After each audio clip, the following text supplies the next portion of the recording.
Entre abogados, te orientamos. El podcast donde especialistas en materia legal te ayudan a encontrar la solución a ese asunto que te quita el sueño. Comenzamos.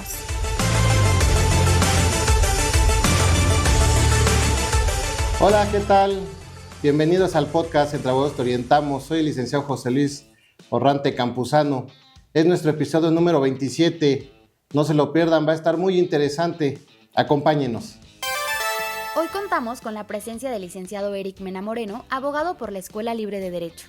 Cuenta con estudios de especialidad en propiedad intelectual por el Ilustre y Nacional Colegio de Abogados de México, de maestría en Derecho Constitucional con mención honorífica y mejor promedio de su generación por el Centro de Estudios Jurídicos y Sociales. De maestría en Derecho con especialización en Licitación Oral, con mención magna cum laude y reconocimiento a Professor Awards por la California Western School of Law de San Diego, Estados Unidos. De doctorado en Derecho Civil por el Centro de Estudios Superiores en Ciencias Jurídicas y Criminológicas. Ha sido profesor en la Escuela Libre de Derecho, en la Universidad del Claustro Sor Juana, en el Instituto de Investigaciones Jurídicas de la UNAM, en el Centro de Estudios Jurídicos Carbonell C y en el Instituto de Saint-Meraki SC. Es miembro del Ilustre y Nacional Colegio de Abogados de México, fundador de la Agrupación de Abogados Latinoamericanos. Actualmente es investigador del Centro de Investigación e Informática Jurídica de la Escuela Libre de Derecho y socio del despacho Capín Abogados SC, y está con nosotros para hablarnos de su nuevo libro, Lecciones de Derecho Procesal conforme al Código Nacional de Procedimientos Civiles y Familiares. ¡Comenzamos! Bueno, pues como se los comenté, tenemos a un gran especialista en la materia. Vamos a hablar del Código Nacional de Procedimientos Civiles y Familiares. Y bueno, nos honra con su presencia el doctor Eric Mena Moreno. Muchas gracias, doctor. Un placer y un gusto estar en esta plataforma. De verdad, un invitado muy especial, un conocedor y especialista en la materia. Gracias por haber aceptado la invitación, doctor. Con todo gusto. Pues bueno, vamos a empezar a hablar un poquito del Código Nacional de Procedimientos Civiles y Familiares, que realmente es una ley que va a entrar en vigor. Ya fue publicada el 7 de junio del 2023. ¿Y quién mejor que platicarnos que el doctor Mena, que ya incluso realizó un libro que muy amablemente nos trajo aquí para compartirlo con ustedes, que se llama Lecciones de Derecho Procesal conforme al Código Nacional de Procedimientos Civiles y Familiares, editado por el Centro de Estudios Carbonell, no cualquier cosa. Entonces, ¿les parece si comenzamos? Doctor, ¿qué nos puedes platicar en relación para que la gente esté enterada, debido a que va a ser todo un hit de todo lo que estamos acostumbrados a llevar en juzgados y de llevar en los juicios, a convertirnos ahora en un código nacional ya para todo el país? En el año 2014 en este país se llevó un diagnóstico en relación a cómo se resuelven las controversias, los litigios, y se identificó que el tener diferentes ordenamientos para resolver los juicios creaba contradicciones, conflictos, el tiempo de resolución era diverso. Entonces, el presidente de la República, a través de algo que llamó Diálogos por la Justicia Cotidiana, decidió reformar la Constitución y se le dio la facultad al Congreso de la Unión para expedir una legislación única. Esta legislación, como bien usted lo marcó, se publicó el 7 de junio de 2023 y es una legislación de la mayor importancia porque implica que todas las controversias civiles y familiares en este país se resuelvan mediante juicios orales. Ok, no, pues eso es súper importante porque también nos va a permitir que tengamos un poco más de celeridad en los procedimientos, ¿no? Y bueno, también debemos señalar que va a haber gran intervención de lo que son los mecanismos alternos de solución. ¿Qué sucede? Para que lo conozca, lo sepa su audiencia sobre todo, en este país, cuando teníamos procesos esencialmente escritos en materia civil, en materia familiar, son procesos que se tardaban en resolver 6 meses, 8 meses, 1 año en primera instancia, apelación otros 6 meses y otro amparo directo otros 6 meses. Entonces, por lo general son juicios de 1 año y medio hasta 2 años y medio, a veces más. Con la experiencia que tenemos de la transformación a la oralidad mercantil, que es el referente más cercano a esto y que decidió este país transitar a ella en 2012 y gradualmente la ha tomado en todos los asuntos mercantiles, pues ahora un asunto en un juicio oral mercantil se resuelve en una primera instancia en 3, 6 meses, no hay apelación, solo un amparo, entonces es una causa que totalmente se lleva a cabo en 8 o 9 meses. Entonces el comparativo es diametral, ¿no? Juicios que se llevaban año y medio, ahora tenemos juicios que se pueden resolver en 6 o 8 meses, ¿no? Ok, sí, pues fue lo que ahora en la Ciudad de México, ¿no? Ha estado transitando esa parte, y algo muy importante fue los temas de divorcio.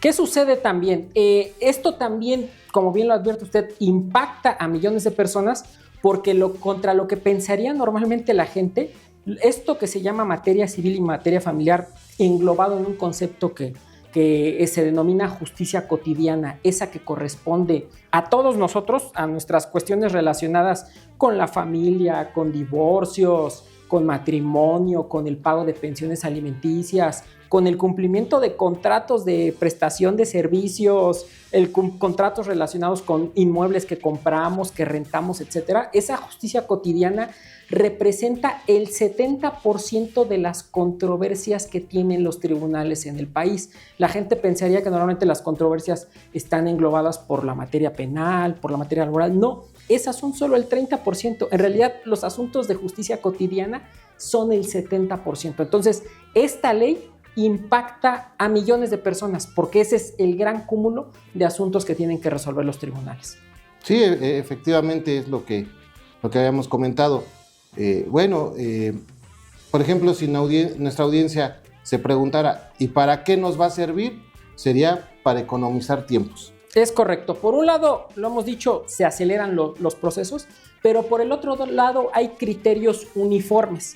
Yo siempre pongo un ejemplo con el que le trato de identificar a la gente que pueda vislumbrar esto, ¿no? Todos sabemos lo que es un contrato de arrendamiento, el que alguien pueda ocupar un inmueble pagando una renta. Y cuando uno se tiene que enfrentar al problema de tener que acceder a los tribunales para resolver el conflicto del contrato de arrendamiento, en este país había formas diversas de tramitarse los juicios.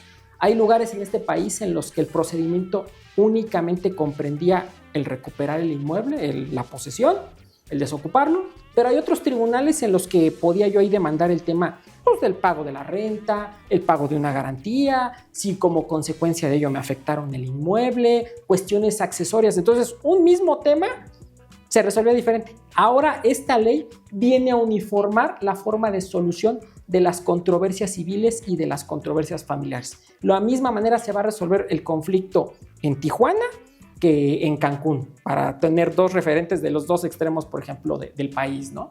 Sí, y es muy importante porque realmente, pues sí, cada entidad federativa tenía su propia ley y lo resolvía de su propia manera.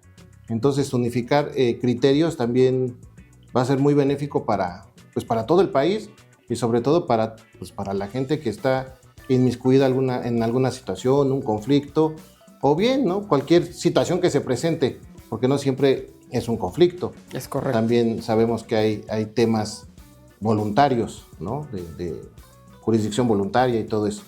El tema, por ejemplo, que usted refiere, el del matrimonio y la necesidad del divorcio, es una institución que en este país se transformó por la jurisprudencia precisamente por el mismo fenómeno, porque no se resolvía de la misma manera en todas las latitudes del país. Entonces los tribunales vinieron a crear esta concepción de que con la intención de una persona se podía uno promover el divorcio.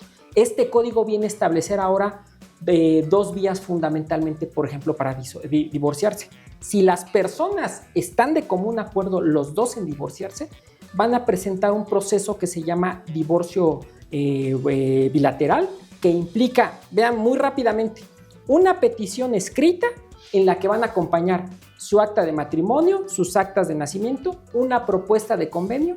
Un juez lo señala, una audiencia muy rápida en 10 días hábiles, pide que vayan a esa audiencia los dos.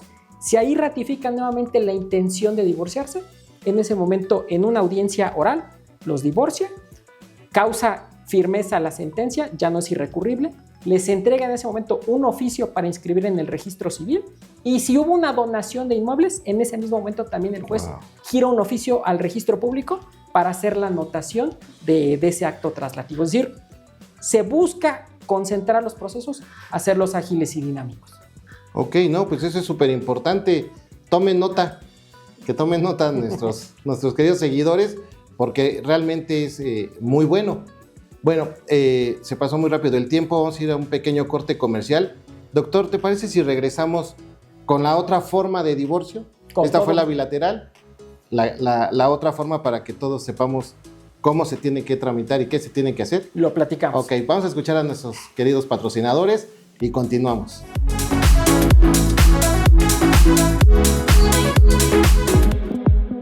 En Cámara Hiperbárica ofrecemos el mejor servicio de calidad para nuestros clientes, actuando siempre de forma honesta y comprometida con su salud. La oxigenación hiperbárica es un tratamiento médico no invasivo. Sesiones en Cámara Hiperbárica te ayudan en casos de dolor lumbar y articular, migrañas, pie diabético, úlceras, quemaduras, heridas posquirúrgicas, heridas crónicas, heridas traumáticas e infecciones necrotizantes agudas. La terapia de Cámara Hiperbárica ayuda a salvar vidas. Visítanos en cámarahiperbárica.mx, haz una cita llamando al 55 22 11 16 63.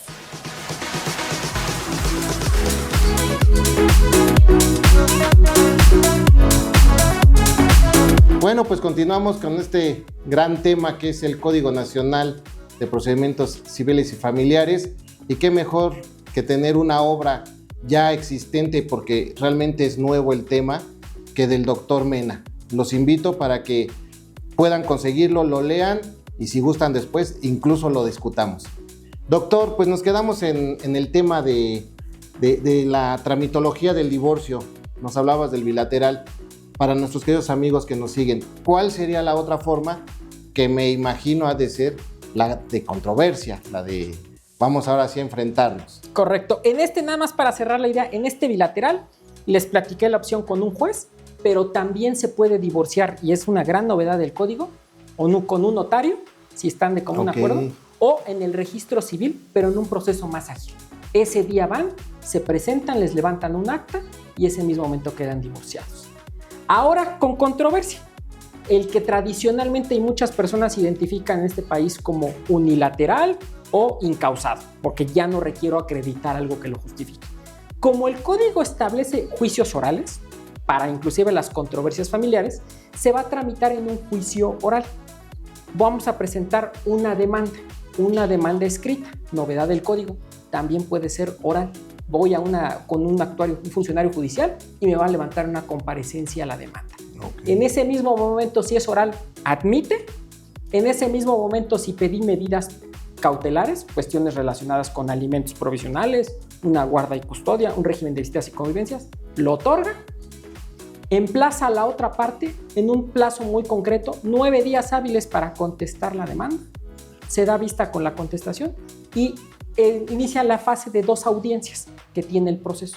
Una primera audiencia que se llama preliminar, que busca el proceso que las partes lleguen a un convenio, con la dinámica que hace el juez de tratar de avenirlos, etc. Si construyen el convenio, se acaba el proceso, etc. Si no, en ese momento el juez admite las pruebas y señala una segunda audiencia, hasta 40 días hábiles, puede ser menos. Y en esa segunda audiencia, las partes, por conducto de sus abogados, fundamentalmente tienen que alegar, algo que se llama alegatos de apertura, introducir a la controversia, se desahogan pruebas, alegatos de cierre, y el juez en esa misma audiencia tiene la obligación de dictar su sentencia. Solo si no pudiere, el código le autoriza hasta 15 días hábiles posteriores para continuar, pero es un proceso que nuevamente, pues, técnicamente sería 2 meses, 3 meses, cuando solo hay la intención de uno, ¿no? de accionar el juicio.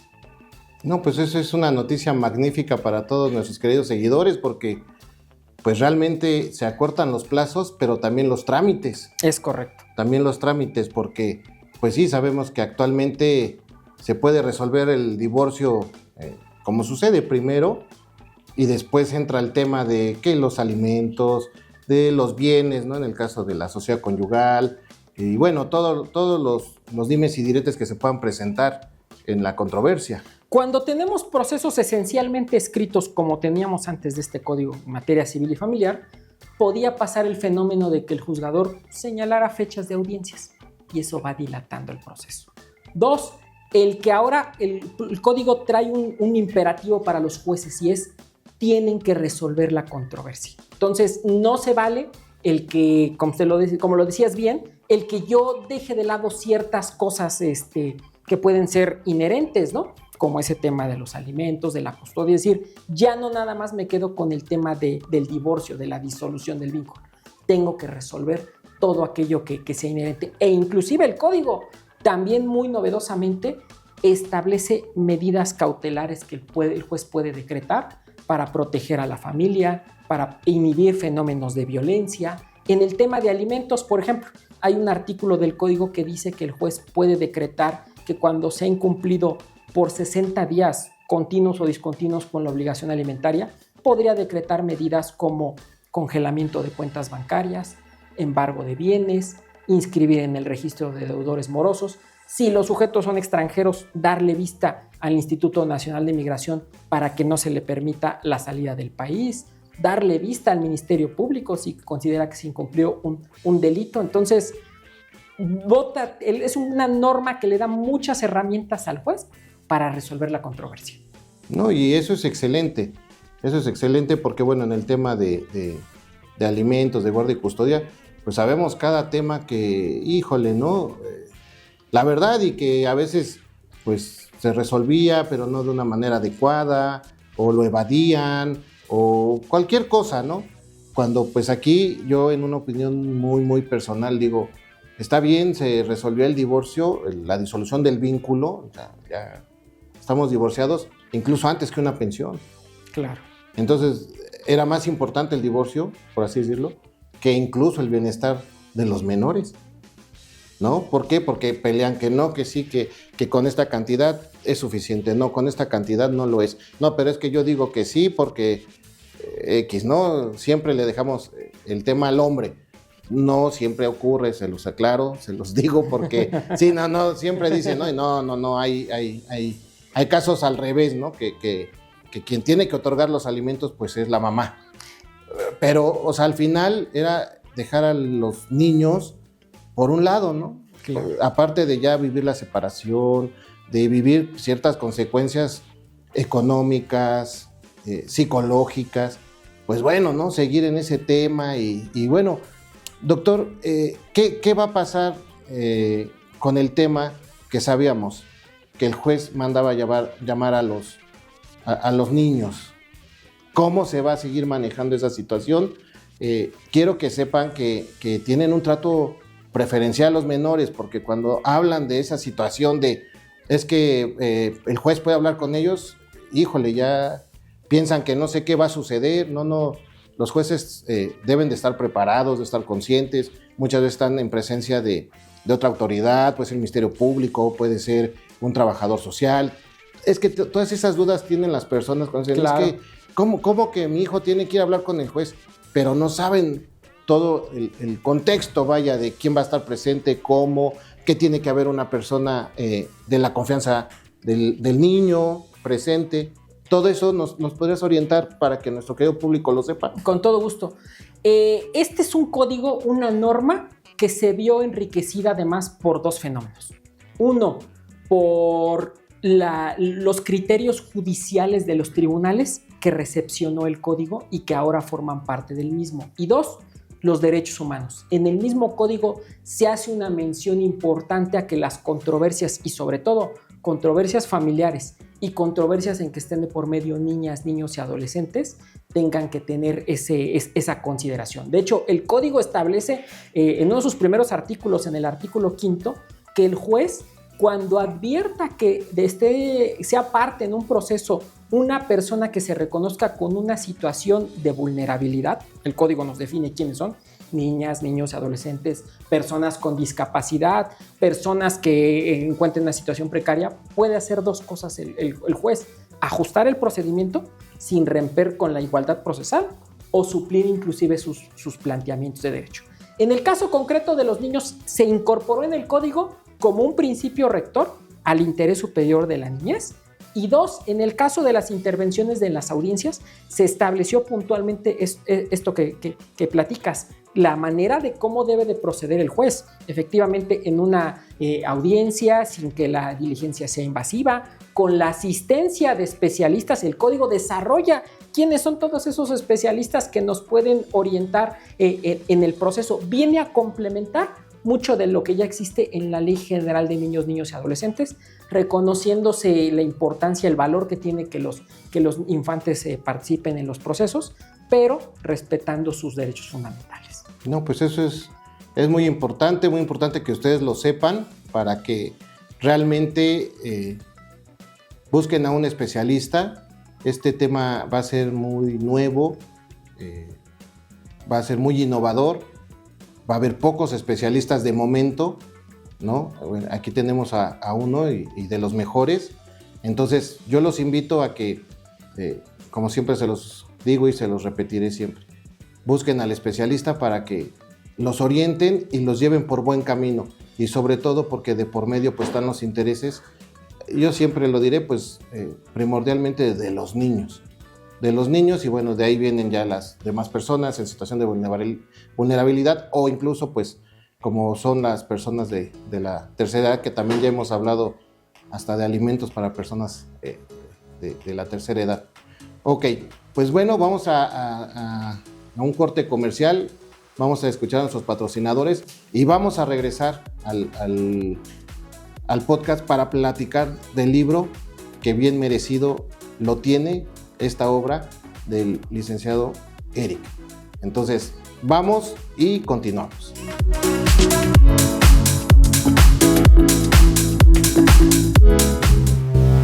En Clínica de Rodillas Dr. Díaz Campuzano, el 92% de nuestros pacientes no se opera, ya que estamos comprometidos con tu salud y calidad de vida. Nuestras especialidades son rodilla, hombro, pie, codo, columna, mano, tobillo y rehabilitación. Estamos en Balbuena, Tepeyac y del Valle, Ciudad de México.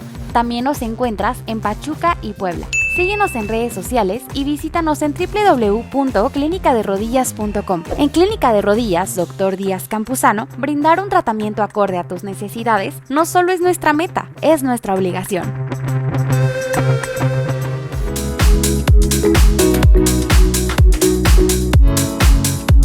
Bueno, pues queridos amigos, vamos a continuar con este podcast tan interesante y yo quiero preguntarle al doctor Mena. Doctor, ¿hacia quién va dirigido este libro?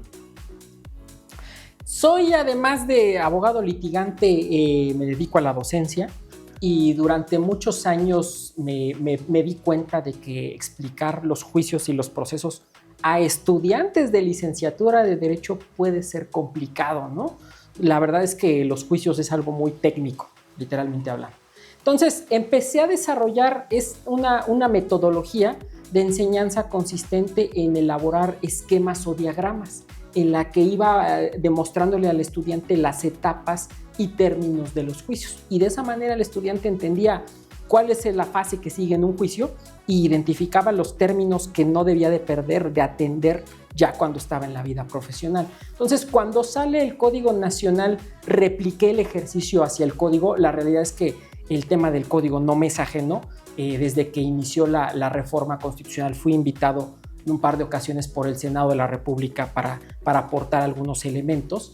Y ya al final, ya cuando sale el código, hago este ejercicio siguiendo respecto de los diferentes juicios que tutela el código. Y entonces en el libro, un estudiante de derecho, un profesionista o inclusive un operador jurídico, alguien también que intervenga directamente en los tribunales, puede encontrar una explicación muy sencilla, muy entendible, muy clara y con unos diagramas muy ejemplificativos, todas las etapas procesales de los juicios civiles, de los más importantes civiles, de los más importantes en materia familiar, de las medidas cautelares civiles y familiares que incorpora el código y por último decidí explicar los 20 artículos transitorios que tiene el código, porque también dije, si las personas, los abogados no pueden entender cuándo va a entrar en vigor, cuándo se va a aplicar el código, desde ahí estamos en una gran barrera, ¿no? Entonces es parte de lo que enriquece esta obra en un lenguaje muy sencillo y muy amigable.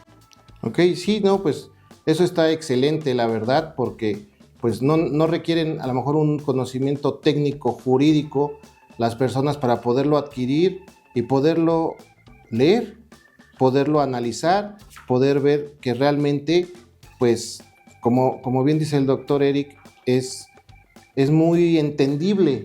¿Por qué? Porque al realizar un diagrama, pues es más fácil que leer de corrido y el artículo tal dice esto y el otro está así, o como nos enseñaron en la vieja escuela, este artículo se relaciona con este y este con este, y entonces, no, pues es complejo luego mantener esa, pero con esto de los diagramas, de los mapas conceptuales y todas estas nuevas ideas que vienen dándose actualmente, doctor de verdad te agradezco que lo hayas hecho de esta manera, porque incluso a los que conozcan de derecho también les va a ayudar muchísimo para poder incluso recapitular, volver a aprender. Estamos habituados en algunas entidades de este país, el tema de la oralidad no es nuevo, es decir, hay mucha experiencia de la que se puede echar mano, reinsisto, en juicios mercantiles, ya hay estados que ya tienen juicios orales en materia civil y familiar, pero hay otros estados de nuestro país que este es el primer acercamiento que van a tener oral en la justicia cotidiana. Entonces, busqué en la obra introducirlos, identificarlos en los juicios principales para que ya después uno pueda ir al código y pueda identificar, decir, esto sí es así, entenderlo. Un ejemplo que también puedo tomar, por ejemplo, el código introduce un juicio muy novedoso que se llama juicio oral sumario. Es un juicio que va a tener el 95% de oral, porque la demanda se redacta oralmente, se le plantea oralmente al funcionario, la contestación es oral en la audiencia, las pruebas se desahogan oralmente, la sentencia es oral. Si uno se va al código directamente y trata de entender ese juicio, se pierde, no lleva hilación el legislador, no tenía por qué hacerlo, en cómo es, pero yo en la obra ya le narré de una manera muy amigable cómo se puede ir el proceso en una o hasta 3 o 4 audiencias, que es la que yo he identificado. Entonces va de eso de la mano, ¿no? El que aún abogados muy experimentados, pues es un juicio novedoso que no conocemos, ya te identifica cuáles son las etapas y ahora sí tú vas a la ley y consultas, ¿no? Sí, no, incluso hasta la propia autoridad, ¿no? Hasta el propio juez que por ahí diga, pues sí, yo estoy especializado y todo, pero bueno, la experiencia es la que nos va ayudando en todo esto. Empecé esta obra como un ejercicio, dije, es una pequeña aportación que quiero hacer al gremio, recién salió el código, es el primer libro que se publicó sobre el código, no es el único hoy en día, qué bueno, necesitamos mucha bibliografía porque somos muchos juristas, ya hay muchas ofertas académicas, qué bueno, lo mismo, porque somos muchos los que nos tenemos que capacitar, hay extraordinaria oferta pública, privada, los poderes judiciales están haciendo muchos cursos, qué bueno, me han podido invitar a algunos, lo agradezco mucho, y la obra, parte de lo mismo, de esta agilidad que tiene, ha sido una grata experiencia que he tenido en mi vida en este último año, porque pues la obra yo también no pensé que iba a tener la recepción que ha tenido, me he ido enterando en el camino, pues soy muy activo en redes sociales, entonces me he enterado en el camino pues que ya hay universidades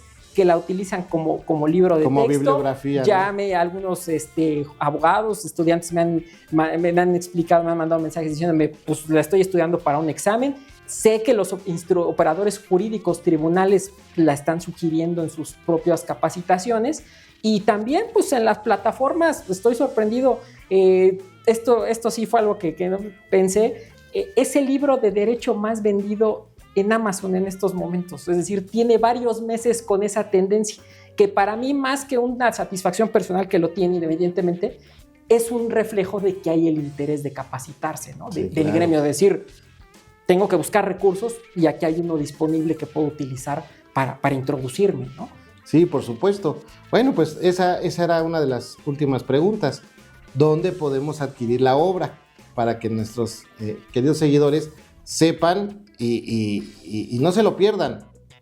¿Cuál es, doctor? ¿Dónde lo podemos encontrar? La obra está disponible en el Centro de Estudios Carbonell, en Amazon, en Mercado Libre y ya sé por ahí algunas librerías especializadas de derecho también la tienen. Es una obra que se complementa. Después, un par de meses después, escribí esta Ley General de Mecanismos Alternativos de Solución de Controversias comentada, porque muchas leyes van a empezar a derivar del código. Entonces, esta es la primera que salió. Entonces, traté con ese enfoque del conocimiento del código comentar esta y se viene un ejercicio importante. Las entidades federativas, los congresos de los estados, tienen que adecuar sus leyes para ello, para hacerlos ad hoc al código. A nivel federal también se van a tener que reformar muchas leyes. El Código Nacional va a ser supletorio de infinidad de leyes, porque sustituye lo que era el Código Federal de Procedimientos Civiles. Entonces, nos demanda un ejercicio a todos de preparación, de estudio, para brindar un mejor servicio a los justiciables. Eso es lo más importante. Como siempre le he dicho, que nuestros queridos seguidores sepan, estén enterados de buena fuente y pues acercarse a los especialistas. Doctor Eric, ¿cómo podemos encontrarte, no sé, en redes o nuestros queridos seguidores por cualquier situación que se les presente? Estoy en redes sociales, me encuentran en Twitter, @Eric_Mena, me encuentran en TikTok, @Eric_Mena, también en Facebook. Y correo electrónico es ericmena, con C y con K, 1982, @gmail.com. Ok, pues miren, ahora sí que ya tomen nota. Ahí pueden ustedes localizar a nuestro querido amigo, el doctor Eric Mena Moreno, para que pues formulen alguna pregunta o incluso alguna orientación. Yo no quiero dejar pasar el momento y aprovechar y agradecer a quien hizo posible esto, que fue la licenciada Engels, una querida amiga, al licenciado Torreblanca, a Santiago Torreblanca, y bueno, pues como siempre a la producción, Yair, licenciada Carmelina Rodríguez, gracias por hacer posible esto, y pues seguiremos invitando al doctor para que nos haga favor de hablarnos, explicarnos y orientarnos más sobre la materia civil y familiar con esta querida obra de Lecciones de Derecho Procesal conforme al Código Nacional de Procedimientos Civiles y Familiares. Doctor, muchas gracias, que no sea la última ocasión que nos honres con tu presencia, y bueno, aquí está abierto para el día que tú quieras venir, hablamos del tema que tú nos quieras exponer. Muchas gracias por la invitación y muchas gracias a la audiencia, y también reconocer la labor de esos juristas que nos pusieron en contacto. Muchas gracias. Gracias, y bueno, pues llegamos al final de este podcast. Nos vemos la próxima vez. Gracias. Entre abogados, te orientamos. Termina su transmisión de hoy. Recuerda que tenemos una cita para el siguiente episodio de la serie. Hasta entonces.